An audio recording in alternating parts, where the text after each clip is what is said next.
Good morning, everyone. First of all, I want to appreciate my boss, my district manager, the person of Mr. Dennis Ake, for giving me this opportunity, for giving me the platform, for believing and trusting in me, and bringing me into the fold and making me explore the maritime profession in a very wide perspective. My name is Dr. Jonah, and I'm a marine engineer and now a marine surveyor. I want to quickly just take you around my journey in maritime and how I got here, from my school days, how it went, what I needed, and how I eventually got into Bureau Veritas. The aim of this presentation is to show that Bureau Veritas is actually a company that accepts inclusion.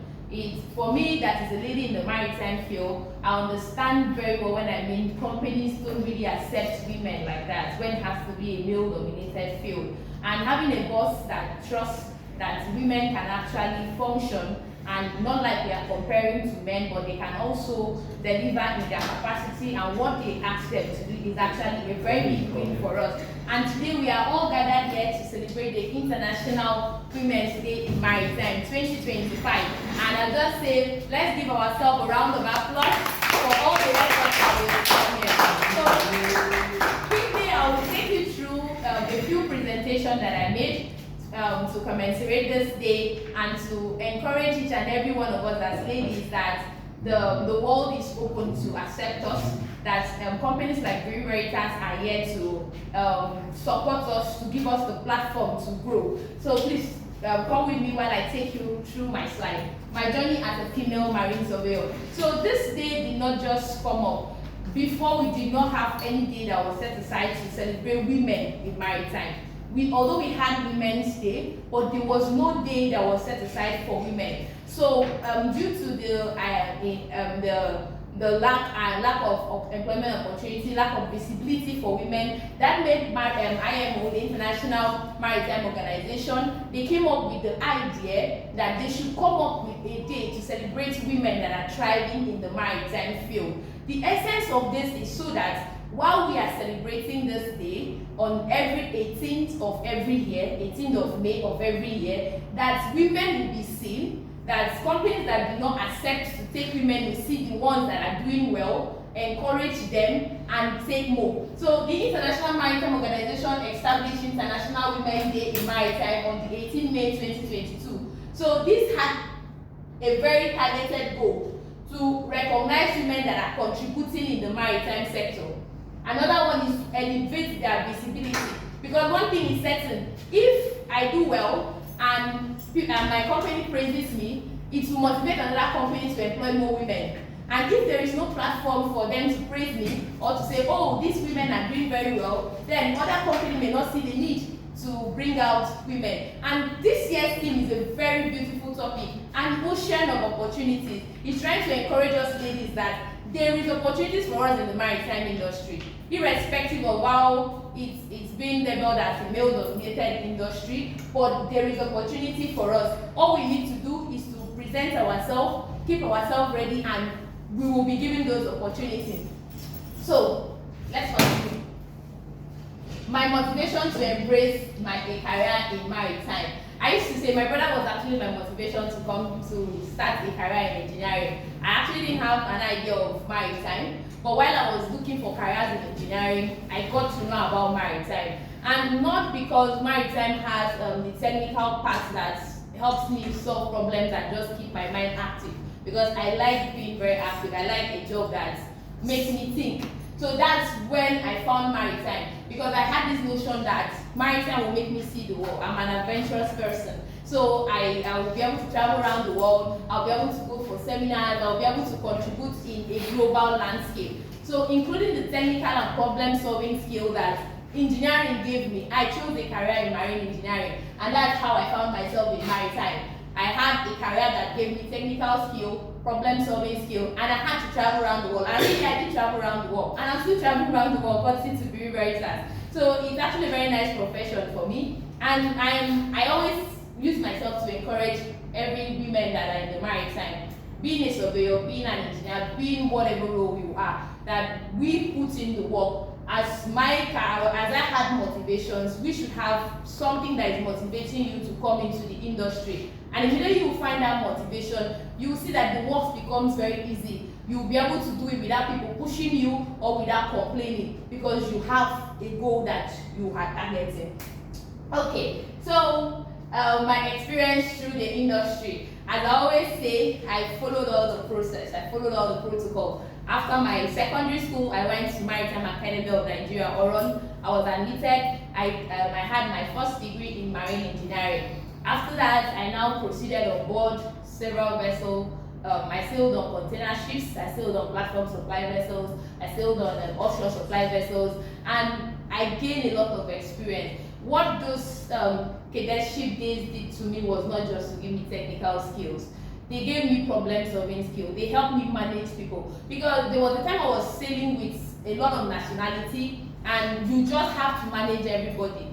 You don't make selections for things. You have to be accommodative. You must take orders. You must know the hierarchy of orders. You don't just wake up and do things. So it shaped me and gave me a kind of lifestyle. And not just sailing. When you are in the maritime field, the job is designed in such a way that you must take instructions and keep them if you want to actually achieve what you did. So after I finished my cadetship on board, I proceeded to write my certificate of competency exam, where I was certified to be a marine engineer. I became a licensed marine engineer. I continued sailing. I sailed for a while, and when I noticed that I had the skills that could transition me to marine surveying, I decided to come to shore, because I had my own reason. That's why I said you must have something that motivates you.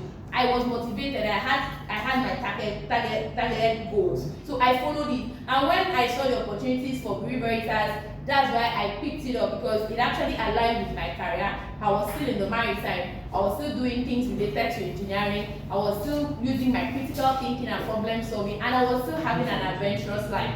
So that's how I came to Bureau Veritas. I had went to school, went through cadetship, became an officer on board, learned technical skill, critical skill, problem solving skill. All these skills shaped me to become a marine surveyor today. And I'm grateful, because when I needed to make that switch, Bureau Veritas was open to accept me to switch. Because it's one thing for me to want to leave the ship and go to shore, and it's another thing for a company to accept a lady to make that switch.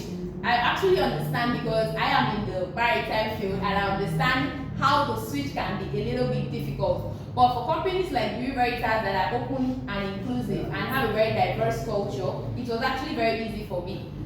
Okay, so let's continue. So Bureau Veritas inclusive workplace culture provided the smooth transition I needed. They empowered my journey to shore, a journey where I've been trusted, trained, and given the hand to steer, and not just a seat at the table of maritime affairs. I'm very happy today, because when I started sailing, when I heard the news about a lady being a marine surveyor, I heard scary things actually. Most people I talked to told me, marine surveyor is for men. Women don't do it. That I shouldn't even think of it and all that. But being a person that I'm very resilient and I persist a lot if I know what I want. So I actually kept pushing. All I needed to do was develop the skills that I know will be very useful for me. Okay, so in the maritime industry, there are a lot of opportunities.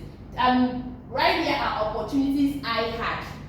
They are a whole lot, depending on individual. But these are opportunities that we have. Currently, in the maritime field, because of the impact and the visibility, programs like International Women Day in Maritime has opened up. We now have women representing women and advocating for women. Even in boardrooms and meeting rooms where we do not have women before. I remember when I was a child, I could barely see women become board members. I could barely see women in board of trustees become managers, become directors. But the visibility and the awareness is making women to come more into the maritime space, and that's a very good thing. Career advancement across diverse domains, technical, regulatory, and leadership. I was once a marine engineer. That's a pure technical field. I always prepare things, maintain things. I transitioned to being a surveyor. Now I'm more into the regulatory and the leadership area. So you see that maritime is a very broad perspective. It gives you choices to make. It's not like you just have to study this and you must do that for the rest of your life. There are a lot of things that I can do. I always say, when I look at my boss, Mr. Chukudi, I always make reference to him because Mr. Chukudi is a surveyor and he's also a QHSE manager. It's not all professions that can make you mesh the two together like that. So maritime is very unique, that it gives you diverse opportunities inside your workplace, and you get to do this thing and you are happy with yourself. So it's something that I encourage people to do actually, because I have tried it. I have international exposures and networking. I go for conferences. Since I started school, since I finished school 2017, most of the places I've gone around the world was because of maritime, not because I wanted to go. Either I'm going to work, I'm going for a training, I'm going for anything relating to maritime, and you find out that you make meaningful networks and connections that will be beneficiary to both you and your future generation. And it's just very nice because the experience is nice. Aside to mention mentorship, training, and professional growth. I would tell myself, when I was young, I was a very shy person. I didn't know how to stay in front of people and talk. I was believing that, I just need to know it in my head and that's it. But when I came into maritime, it gave me a space that you must be very inclusive in whatever you are doing. It's not a place where people will do it and you just sit at the back and you don't do anything. So that built skills in me. Through the trainings I had, I grew professionally. I grew in my personal life. I was a mentee to someone. Now I'm a mentor to other people. And my life has become a roadmap through which other people can look and they say, oh, I want to be like this person because this person is making good progress in her career. Work-life balance in evolving organization. This is actually very important for me because I'm a lady. In fact, this was one of the reasons that made me left sea. I thought about eventually I get married, I have children, I'll leave my children in the house, I'll go to sea, I stayed 6 months. There were contracts that stayed 6 months, stayed more than 6 months at sea. In fact, there were times I did not have network at sea. I felt most time as if, when I'm going to sea, I'm being removed from the world. So marine surveying gave me a work-life balance. I get to see my family, I get to keep in touch with them, I get to release and go around with my friends, and I still get to work and it doesn't stop me from working. So that's actually a very good reason why I say that maritime is diverse. So in as much as I'm here praising maritime sector and the whole maritime journey, it was actually very difficult. I had a lot of challenges. But why I always like maritime is because maritime gave me the ability to be strong. I turned from being a soft girl to being a resilient girl. I was not just somebody that would be like, it's not work, let me give up. No, you don't give up when your engine is not starting. You don't give up when your ship is not moving. You must make it work. So that technical skill kind of translated into my life. And even when, aside from the technical skill, I had issues with gender bias. That one is normal. And for the fact that I'm very small, I went to a company one day, the manager asked me, look at your hands, can you turn this father? I was like, I wanted to laugh, but it was an official meeting. So I just told him that it's something that I've been doing before. And I was very happy because by the time I left that company, that was my last company. By the time I left that company, the man was very impressed. Because he came to me and told me, Doctor, you look so small, I did not think you could do the things you did. But I knew within me that I needed to set an example for every other person that is coming at my back. So irrespective of the gender bias, I listed it because somebody will say, I'm coming to a male-dominated industry, they will not like me, they will say I'm a girl. And so, when they say you are a girl, you have to respectfully make them know that you are a girl with a difference. And even though you are a girl, you can still do what you are supposed to because you are a professional. So I had isolation. That's when I talked about we don't have network and you just be tired, you just be bored, you miss everybody, and it can be very, very draining. But you just have to look for a way to manage the situation. Transition from ship to shore or into leadership requires strong support and resilience. I talked about this before. That's why I was saying that it's hard to see companies that give that switch. Initially want to move from ship to shore and they just accept to know. It's not easy, especially when you are a lady. So that's why I made Green Veritas a focal point of my slide, because they were the one that gave me that transition that I needed, when I needed. And I said it, they didn't stress me. So that's why I put it that limited access to mentorship and guidance, harassment and safety concerns. Harassment was a big deal for me, but I had to find a way to manage myself, because I always tell myself that whatever I do will keep. Veritas has part of the slogan, "Leave your mark." So I always tell myself that whatever I do on board, even though when I leave on board, that people will still talk about it. So even when you're harassing me sexually, I'll always find a way to handle it, and I'll never give it to you. So this is just a message to us in maritime. We are in the male-dominated industry. Everybody's looking up to us. Everybody's believing that we can do it. So we must always hold our ground and use right procedures in handling these things and trying to solve these problems. Okay, so the next slide, please. The big question: should women join maritime? My answer is yes. I'm thriving in the maritime space. I'm happy in the maritime space. I love what I do. Give me fulfillment. So if somebody loves this type of job, it's one thing to be in a space and it's one thing to love it. So the reason I said yes is, if that's what you love, then fine. You have to go to, if supported with the right policy and workplace culture, that means you have to go to where you have a good workplace culture. You have to go to where diversity is embraced. You have to go to where inclusion is embraced, because there are people that I get complaints from my friends. They work in places where they don't allow them to work. Like, I'm a surveyor. I do all kinds of jobs that requires a surveyor to do.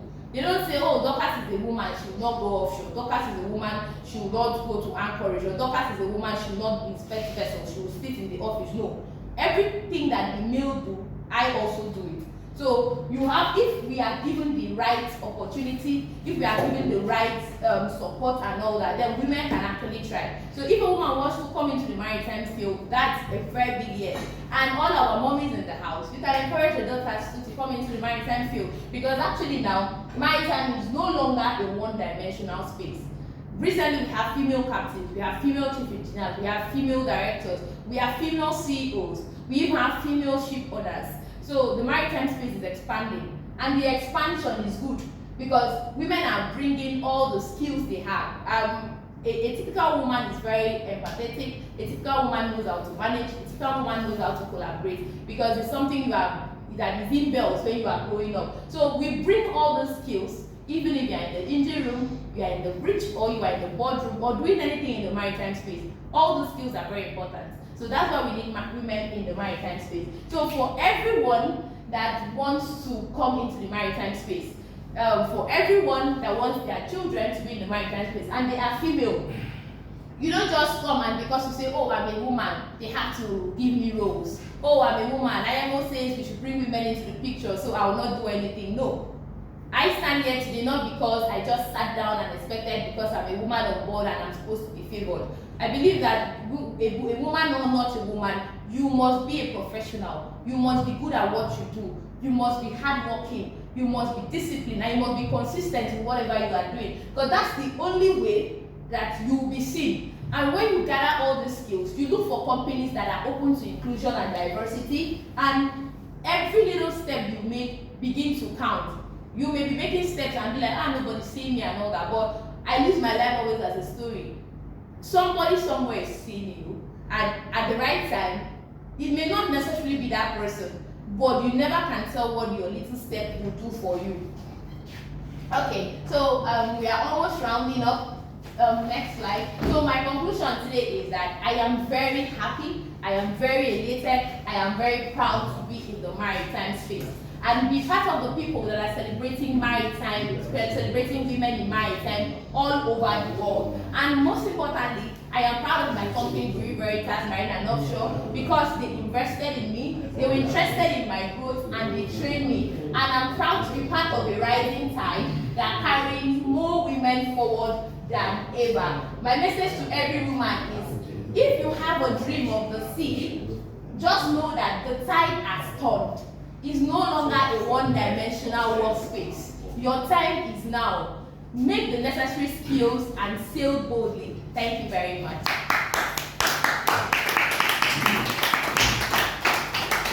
Thank you very much, Dorcas. That was very insightful. For most of us who are not core marine surveyors, we've learned one or two. I have learned one or two: to be resilient, to be confident, to be the best at what I do, to be disciplined. Those are our take homes.